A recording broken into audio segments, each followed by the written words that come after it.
So, who wants to start? Ladies first. Ladies first. Okay. How do you guys manage to be single? Because I'm single, but I'm dying. I mean, loneliness is killing me. How do I manage to be single in this time and era? Yeah, it's not an easy thing, but it's a good question that somebody gave out there. So, how do I manage to be single? Like now, because I'm a Christian, I know the Lord in everything. I know my identity in the Lord. I find purpose in what God has called me to do. You know, like in Ephesians 2:10, that we are God's craftsmanship, created in Christ Jesus for good works set ahead of time for us to find and walk in. So I'm happy that I've found those good works and I'm walking in them right now. So I'm serving the Lord. I'm finding use of my extra time that I have in the hands. But again, the other thing is to have other healthy relationship, to be friends with other guys and with other people who can complement my needs, my other needs, you know, because sometimes loneliness is the devil's trap, you know, and he wants to isolate us, but we shouldn't be in isolation because of that. And relationships should not define who we are, especially intimate relationships.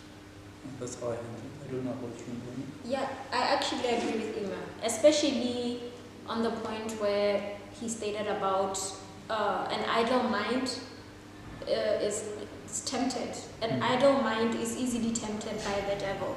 So I saw this other quote that said, if you're waiting, do what waiters do, and that is serve. So I keep myself busy by serving. I'm working and studying at the same time, and also helping out in the church here in the youth center.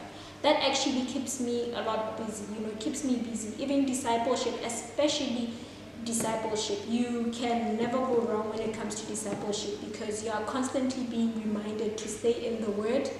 And also, personally, how I am managing to stay single is I avoid things that actually lead me into temptation. I know myself.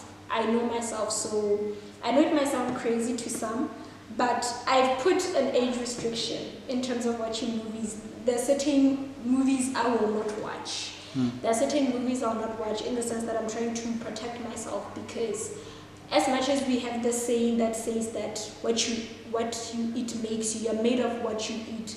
Even what we watch can result to certain things in our lives. What we watch, what we say, what we listen to actually contributes to a part of who we are. And then, having found my worth in Christ, one thing that has actually even helped me as a female is then realize that not all these guys are deserving of actually having me. You know, you start realizing that once you're in Christ, that many of these people actually they're not deserving, because you look around in this culture and the hooking up culture, the hookup culture, quick hookup culture, where people are just having one-night stands and people are literally even having sex for money. When you find your worth in Christ, you start seeing that some of these things are actually really not important. And then that's where you start to prioritize your time, prioritize yourself, and actually know your worth. Yeah. Just to jump in on what she's saying, again, it's just knowing your identity, because it's so easy for us to compare ourselves with others. You see, somebody's in a relationship, or your friends are getting married and everything like that, and you want to jump into the ship that you're not even ready to go with. You know, like you just started doing this because your friends are doing. So just being content in terms of your situations, or in terms of your waiting, know what you're waiting for, and know the reasons why you are waiting for that. And like Ngoni said, you can wait while you're serving. That's true. Yes. Thank you. What do you suggest a believer should do, or how they should deal with the feeling of attracted to a non-believer?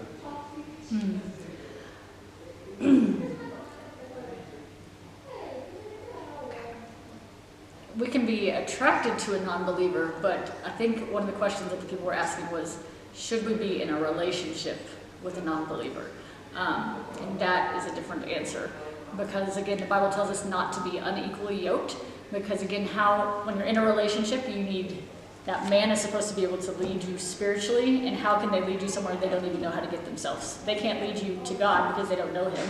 The only place they can lead you to himself is to himself, and that's not going to be a good place because humans on their own are weak and broken, and in order for a relationship to be successful, God needs to be in the middle, and that God can't take you there. So, and it goes even farther. We've talked about this on several nights, that not only are we not supposed to be unequally yoked with a non-believer, but we have to choose to be equally yoked with a believer, meaning we've got to choose someone that's at the same maturity level spiritually as we are, and someone who's going to assist us and help us advance in our calling and our obedience to the Lord in our lives. So if someone's called to ministry and someone feels like they're called to run a bakery, and those two things don't line up where they're going to support each other in their life mission, then they've got to say, okay, we're not equally yoked. So again, you can't put something that's committed to God and someone that's not committed to God together. It's going to be an unbalanced, unhealthy relationship where eventually there's going to be conflict, and it's not going to be built on the right foundation. Anything else to add? Yeah, like I said, the purpose of dating is to get married. And the person that you're going to get married to, at times you have to be pulling together. And so the thing is that you have to marry and be in relationship with that person who's on the same page, or at least in the same book that you are reading.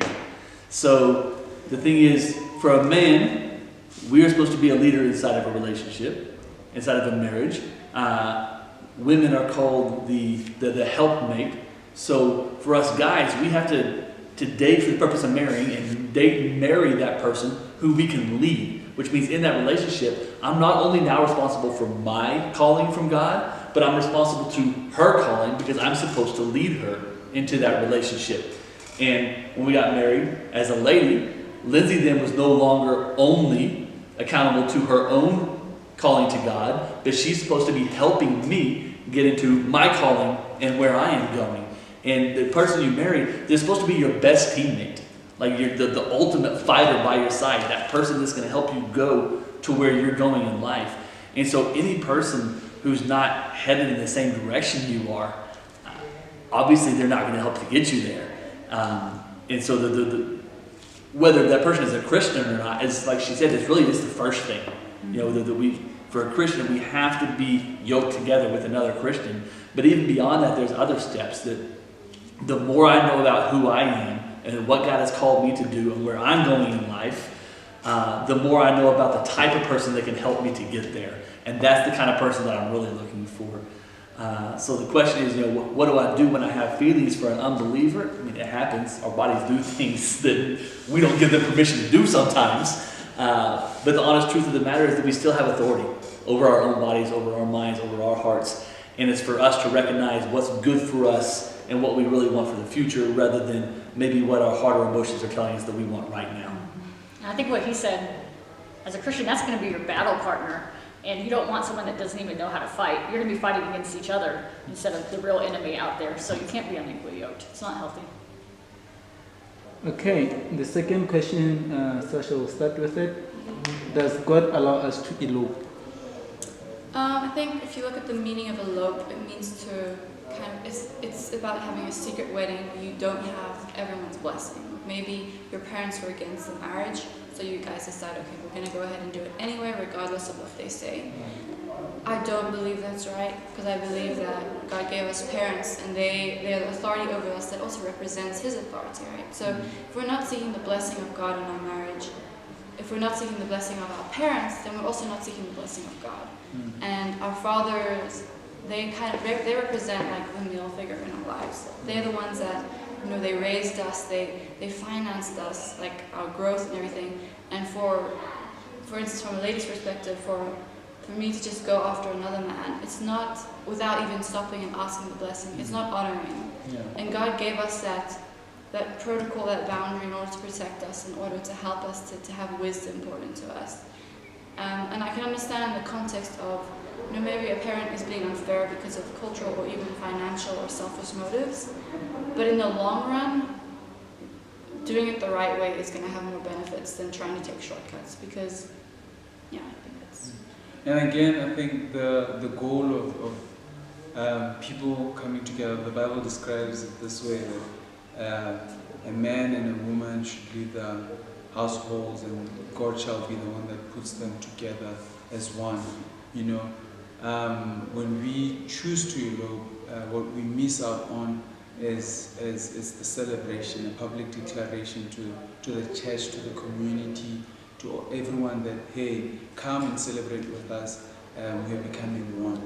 You know, so you miss out of that. But yes, sometimes what I think is that there can be situations where one is living in sin, which is very, very common here in Botswana, where you find families, people live together in one place, like a woman and a man, and they have kids and all stuff. But the Bible tells us no sex before marriage, but they're actually living in sin.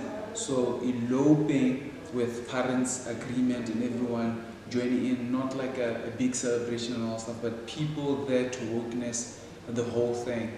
Man, I think that will be acceptable. Yeah. So, yeah. I'd like to add though, I think something we don't think about is when we get married, there's that initial attraction, that like love for one another. But like as soon as you get into marriage, hard times come. Like life hits you, and normally in those hard times, that's where you're tempted to run back to your family. And especially I think as women, we're tempted to run back to our source of comfort or sort of source of provision. And if you didn't initially have your parents' blessing, then it's going to be a reason for them to say, no, you see, I told you it wouldn't work out, we didn't give the blessing, so let's terminate it. But if you have your parents' blessing and you come back to them, they'll say, you know what, go back to your husband and sort it out. And I think we take that for granted, because sometimes marriages can end really badly if you don't have the blessing and even the accountability of your parents.